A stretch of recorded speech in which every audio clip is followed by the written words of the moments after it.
the morning air drifting softly over the muddy path that led to the bridge. The river beneath hissed and whispered like an old woman murmuring secrets, its mist curling into the air like smoke from a dying fire. Along that same path walked Adana, a thin girl with wide, curious eyes and a limp in her right foot from a childhood fall. Her body bore poverty like a second skin, her wrapper faded, her blouse torn at the seam, but her face still held a rare beauty, the kind that made people forget her tattered clothes. Adana lived with her mother, Neka, in a small clay hut at the edge of Umuduru village. They owned nothing but an old charcoal pot and the faith that one day fortune would find them. Every dawn, before the cock's third crow, Adana and her mother roasted plantain by the roadside to sell to travelers. Smoke blackened their fingers, and the coins they earned barely filled a calabash. Still, laughter lived in their compound. Neko would sing as she fanned the coals, her voice cracked but warm. Better to laugh in hunger, she always said,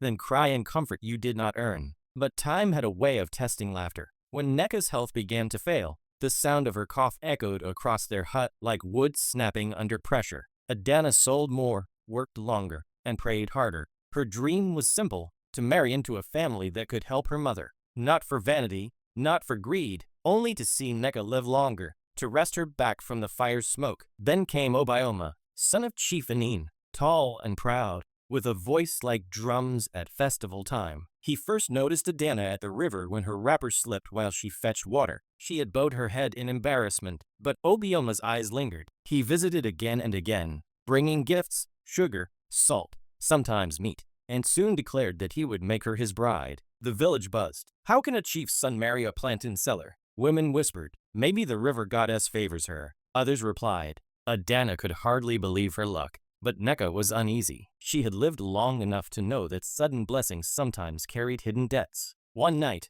under the moon's cold light, she called her daughter close. Listen, she said softly, clutching Adana's hands. Our bloodline is bound to the river. No girl of ours must cross it in pride. Promise me you will walk humbly when your day comes. Adana smiled through tears. Mama, when that day comes, I'll walk barefoot if it will make you proud. The wedding day drew near. Tailors sewed her gown. Drummers rehearsed, and the whole village prepared to witness the miracle of the poor girl marrying a prince. But 3 days before the ceremony, the river swelled without rain. Fishermen swore they heard voices rising from the water, women weeping, a mother calling her child's name. Neka grew restless. She dreamed of bridges breaking and voices drowning. She woke each night gasping, her chest burning. On the eve of the wedding, she went to the shrine of Ikioma, the river goddess, whose white clay face smiled and frowned all at once. Neka knelt and poured libation, her tears falling into the offering bowl. Take my breath, she whispered,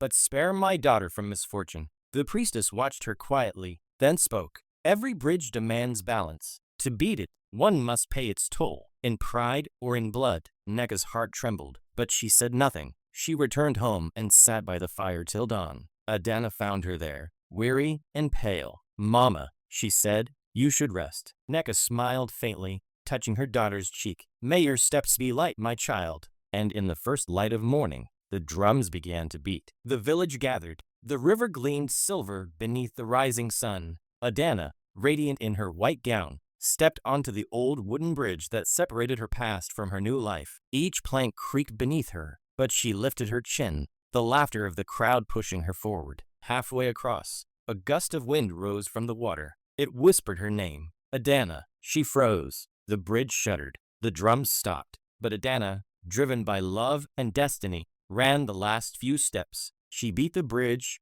breathless, trembling, victorious. The crowd erupted in cheers. She has conquered it, they shouted. The goddess blesses her. No one saw the white ripple that swirled where her mother's hut stood by the riverbank. No one heard the old woman's faint cry as the wind carried her last breath away. The drums pounded through the village like a living heartbeat, echoing across the red hills and into the ears of every soul awake. Smoke from the cooking fires mingled with the scent of palm wine and goat stew, filling the air with a heavy sweetness that made even the poorest man feel rich. In the center of the square, garlands of palm fronds fluttered as women danced and sang, their wrappers gleaming with beads. And there, on a mat woven from raffia, sat Adana, the poor girl who had beaten the bridge. Her veil glimmered like a silver cloud, her laughter ringing above the music. Obioma's bride is truly favored, an old man shouted, raising his calabash of wine. She outran the bridge curse. Another replied, shaking his head in wonder.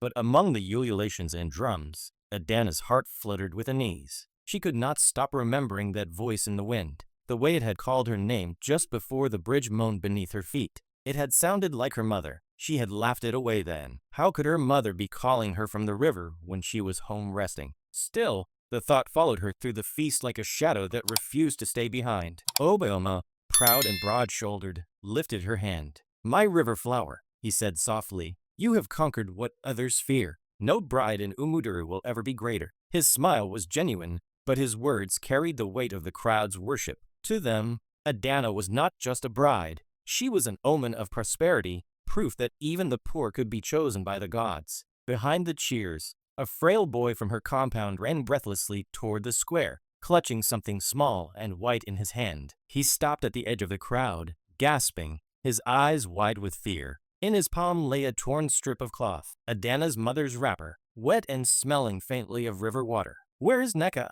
he panted. The hut, the river, the words drowned in the drums. No one listened. The boy's voice was swallowed by laughter and music. He dropped the cloth and fled, unseen. Adana rose for the dance. Her bare feet touched the earth, light and quick, her waist moving with grace learned from hardship. Coins clinked at her ankles as the drummers changed rhythm. Women cheered. Children sang her name. For the first time, she felt what it meant to be seen, not as a beggar's daughter, but as a woman chosen. She danced harder, tears of joy mixing with sweat. Yet, when she turned toward the river, she saw the mist curling there again, thick, white, and strange. For a moment she thought she saw a shape in it, a woman's figure bent as if watching. Her heart jumped. She blinked, and it was gone. At dusk, when the guests began to leave, Obioma's father, Chief Anin, called the couple forward for blessing. "May the ancestors guide you," he said, placing kolan nuts into their hands. "May the bridge that carried you today never fall beneath your sons." The crowd roared approval, but an elder woman sitting in the back murmured a warning only she heard. The bridge never lets go of a debt. That night, as the moon climbed the palm tops, Adana and Obayoma were led to their new home, a spacious house near the hilltop, far from the riverside where she had grown up. The air there was cooler, rich with the scent of hibiscus. Servants prepared palm wine and spicy yam porridge, but Adana could hardly eat. Her chest felt tight, her mind echoing with her mother's last words. When the guests had left and the lamps were dim, Adana walked out to the veranda. The village slept beneath a sky swollen with stars. From afar, she heard the faint rush of the river. It almost sounded like whispering again. She wrapped a shawl around her shoulders and whispered, "Mama, we made it. I beat the bridge. You can rest now." The wind answered, a low moan that rose and fell like breath. The shawl fluttered. A chill crawled over her skin. She turned quickly and saw a small, wet footprint on the veranda floor. Just one. Then it vanished into air. Adana's knees weakened. "Obayoma?" she called softly, but he was already asleep inside. She stayed awake until the cock crowed, staring toward the river mist she could barely see from the hill. When morning came, a messenger arrived. His voice shook as he spoke. "Your mother, Neka. She was found at dawn, by the riverbank." Adana froze. "Found?" she whispered. He nodded, removing his hat. "Gone. The elders say she must have gone to the shrine before your wedding. Her body was by the bridge." The world tilted. Her breath broke. Adana fell to her knees, the earth cold beneath her palms. Tears burned her eyes, but no sound came. She had beaten the bridge, but the bridge had taken something in return. The same river that had carried her dreams had swallowed her mother. She stayed like that until the sun climbed, unable to move, unable to scream, the laughter of her wedding still echoing faintly in her ears. The days after the funeral passed like a slow fever, heavy, colorless, and loud only inside Adana's chest. The village that had once cheered her name now whispered it in pity. At night, the air outside her new home smelled of rain, soaked earth, and palm oil, and every gust of wind sounded like her mother's wheezing breath. Obayoma tried to comfort her, but grief made her deaf. She moved like a shadow through her own house, her wedding beads hanging loose around her wrist. On the 7th night after Neka's burial, Adana could bear it no longer. She walked barefoot down the old path, the one that led to the river. The moon was full, and the mist lay thick, covering the bridge like a sleeping animal. Every plank gleamed wet, reflecting the pale light. She carried a small gourd of palm wine, her mother's favorite, and a strip of the wedding veil she had torn in mourning. Her heart pounded with fear and guilt, the two now one and the same. "Mother," she whispered, kneeling by the bank. "They said you went to the shrine to save me. Did I take your place?" The river answered with a ripple. She thought she saw her mother's face beneath the surface, pale and calm, her lips almost smiling. Adana dropped the gourd into the water. "Drink, Mama," she said softly, tears falling. "Forgive me." A sudden wind rose, sharp and cold. The bridge groaned as if alive. The voice came again, faint but unmistakable, her mother's voice, heavy with love and sorrow. "I gave my breath so yours could rise." The bridge asked for balance, child. "You crossed. I fell." Adana's heart clenched. She looked around wildly. "Then take mine now," she cried into the wind. "I'll trade it back." But the river only murmured, indifferent. Its mist coiled upward, brushing her cheek like a mother's hand. She wept, clutching her chest until her nails drew blood. Behind her, footsteps approached. Obioma's voice broke the silence. "Adana, what are you doing here?" She turned, startled, wiping her tears. "She's here," she whispered. "Mama's here in the water. I can feel her." Obioma frowned, stepping closer. "The dead rest where they must. Come back, my wife. This place feeds ghosts." But Adana shook her head.